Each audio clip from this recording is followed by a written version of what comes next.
दोस्तों, दुनिया की 5 ऐसी जगह हैं जहां रहने वाले लोग 100 साल तक जीते हैं। जी हां, साइंटिस्ट ने भी इन्हें नाम दिया है ब्लू जोन। आपको बता दें कि धरती पर 5 ऐसी जगह हैं जहां रहने वाले नाइजीरियन और सेंटेरियन हैं, यानी कि 19 और 100 साल की उम्र तक जीने वाले हैं। इन इलाकों को ब्लू जोन्स कहा जाता है। दिलचस्प यह है कि यहाँ रहने वाले ज्यादातर लोगों को किसी बीमारी से नहीं बल्कि उम्र की वजह से मौत होती है। वैज्ञानिकों ने पाया है कि इनके जीने में कुछ खास चीजें शामिल होती है। दुनिया की सबसे उम्रदराज महिला ल्यूसिन रैंडन का 118 साल की उम्र में निधन हो गया। साल 1904 में दक्षिणी फ्रांस में जन्मी रैंडन की मौत नींद में हुई। वह जापान की 119 साल की महिला कैन तनिका की पिछले साल हुई मृत्यु के बाद दुनिया में सबसे उम्रदराज कहलाई। फ्रांस और जापान के लोगों का नाम अक्सर ही सबसे ज्यादा जीने वालों की श्रेणी में आता है। इन देशों में ऐसे कई हिस्से हैं जहां रहने वाले लगभग सभी 100 साल तक जीते हैं। अगर वह किसी हादसे का शिकार नहीं हुए तो ये हिस्से ब्लू जोन कहलाते हैं, जो लोगों की उम्र बढ़ा देते हैं। क्या है ब्लू जोन्स से लंबी उम्र का वास्ता? अमेरिकी लेखक डैन ब्यूटनर 90 के दशक के आखिरी में दुनिया के उन हिस्सों को देखने लगे जहां के लोग ज्यादा जीते हैं। उन्होंने ऐसे 5 इलाके को खोजा जिनकी आबादी की औसत आयु सामान्य से काफी ज्यादा थी। ब्यूटनर ने नक्शे पर इन इलाकों के चारों ओर ब्लू मार्क लगा दिया। तब से ही इन जगहों को ब्लू जोन कहा जाने लगा। ये वो हिस्से हैं जहां रहने वाले लोग अक्सर दुर्घटना या बीमारी का शिकार न हो जाए तो 100 साल तक जीते हैं। इस पर एक किताब भी लिखी गई, द ब्लू जोन्स, जिसमें लंबी जिंदगी के राज बताए गए। किस तरह की है लाइफस्टाइल? जी हाँ, वह कौन सी जगह है, ये जानने से पहले जानिए कि वो कौन से नियम हैं जिनके कारण यहाँ के लोग लाइफ एक्सपेक्टेंसी ज्यादा है। इनमें पहली चीज है कि 80% का नियम। ब्लू जोन्स में रहने वाले लोग, चाहे वे बड़े हो या बच्चे, पेट के 80% भरते ही रुक जाते हैं। अब ये 80% कैसे समझ आएगा? वो ऐसे कि खाते हुए जब लगे कि पेट भरने वाला है तब खाना खाना बंद कर दें। शाम को काफी हल्का खाना भी इसमें शामिल है ताकि रात भर आंतों को आराम मिल सके। दोपहर का सोना, जिसे पावर नैप या सिएस्टा कहते हैं, ये भी ब्लू जोन का जरूरी हिस्सा है। यहाँ के लोग चाहे दफ्तर में रहें या घर पर, लगभग आधे घंटे की नींद जरूर लेते हैं। ब्लू जोन्स में जाएंगे तो दोपहर में वहाँ पार्क में सोए हुए लोग भी मिल जाएंगे, तो लंच ब्रेक के बाद दौड़ते हुए दफ्तर भी जाएंगे। जमकर पैदल चलना और मौसमी सपोर्ट भी इसमें शामिल है। यहाँ लोग सर्दियों में स्क्रीनिंग तो गर्मी में क्लाइंबिंग करते हैं। लगभग हर बच्चे को स्विमिंग सिखाई जाती है, जो कि प्रैक्टिस में रहती है।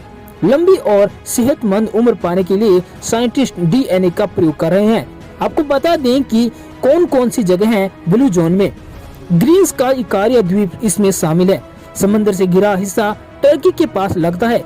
इकारिया को दुनिया में सबसे कम मिडिल एज मोर्टोलॉजी और सबसे डिमेंशिया के लिए जाना जाता है।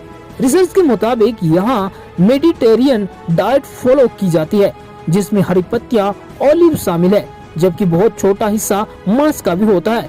कोस्टा रिका का निकोया पेंसुला ब्लू जोन्स में आता है। यहाँ के खाने में बीन्स और मक्का शामिल है। यहाँ के रहने वाले रोज लगभग 10 किलोमीटर चलते हैं। साथ ही वह आध्यात्मिक ताकत के लिए भी कुछ न कुछ ट्राई करते रहते हैं। इसे प्लेन डिविडा कहते हैं, यानी आत्मा का मकसद। ओकिनावा द्वीप भी ब्लू जोन से है। जापान के अंतर्गत आने वाले इस आइलैंड में दुनिया की सबसे ज्यादा उम्र की महिलाएं रहती है। आलू, सोया, हल्दी और करेला जैसी चीजें वहाँ खाना पसंद किया जाता है। इटली की सार्डिनिया में एक जगह है ओल्गिश आस्ट्रा, जहाँ दुनिया के सबसे ज्यादा उम्र वाले पुरुष मिलेंगे। ये पहाड़ी इलाका है तो जाहिर है कि लोग खूब मेहनत कश है और दिन भर काम करने के बाद हेल्दी खाना और रेड वाइन पीते हैं। 5वां ब्लू जोन है कैलिफोर्निया का लोमा लिंडा इलाका। यहाँ रहने वाले कम्युनिटी प्रोटेस्ट धार्मिक विचार रखती है। यहाँ के लोग आम अमेरिकियों से कम 15 साल ज्यादा जीते हैं, जिसकी वजह यहाँ की डाइट है। मोटा अनाज, फल, सब्जियाँ वाले ये लोग शराब कम ही पीते हैं। जापान का ओकिनावा क्षेत्र दोपहर की नींद और छोटे छोटे खाने पर जोर देते हैं। क्या अमर हुआ जा सकता है? लंबी उम्र जीने के अलावा बहुत समय से हमेशा के लिए जीवित रह पाने पर भी खोजबीन चल रही है। साइंटिस्ट समझने की कोशिश में है, अगर अमरता जैसे शब्द है तो वह कहीं से कहीं तो प्रेरित हुए होंगे। तो ऐसी क्या चीज है जो इंसानों को अमर भी कर सकती है? कोलिएक्स ऑफ रेडिकल लाइफ एक्सटेंशन के डायरेक्टर अमेरिकी साइंटिस्ट जेम्स स्ट्रोलर इस पर कहते हैं, अगर सही ढंग से रहा जाए तो इंसानी शरीर 125 सालों तक जिंदा रह सकता है, लेकिन अमरता के बारे में फिलहाल खोज ही चल रही है।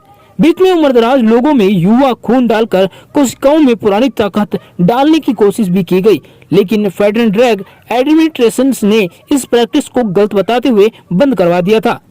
टेलोमीटर की लंबाई बनाने रखने पर प्रयोग हो रहा है। की रिपोर्ट्स की माने तो रिसर्च एवं डेवलपमेंट कंपनी कैलिस्को लैब्स पर गूगल ने भारी पैसे लगाए ताकि डेथ को लंबे समय या हमेशा के लिए टाला जा सके। फिलहाल इसके लिए टेलोमीटर पर फोकस किया जा रहा है। ये डीएनए का वो स्ट्रक्चर है जो क्रोमोसोम जो हर क्रोमोसोम के दोनों सिरों पर होता है। जैसे जैसे कॉपी होता जाता है नई कोशिकाएं बनती है, लेकिन नई सेल्स के साथ ही टेलोमीटर की लंबाई भी घटती जाती है। फिर एक समय आता है जब नई कोशिकाएं बननी एकदम बंद हो जाती है, तब हम बूढ़े हो जाते हैं। अगर किसी तरह से टेलोमीटर की लंबाई को बनाए रखा जा सके तो सेल्स का बनना नहीं रुकेगा और न ही उम्र बढ़ेगी। बहरहाल इस पूरी रिपोर्ट को लेकर आप सबके मन में क्या क्या सवाल आ रहे हैं कमेंट करके जरूर बता दें, और अगर आपकी चैनल पर नए हैं तो चैनल को सब्सक्राइब कर दें ताकि इस तरह के रोचक तथ्य और इस तरह की रोमांचक और इंटरेस्ट भरी जानकारी आप तक सबसे पहले पहुंच सके।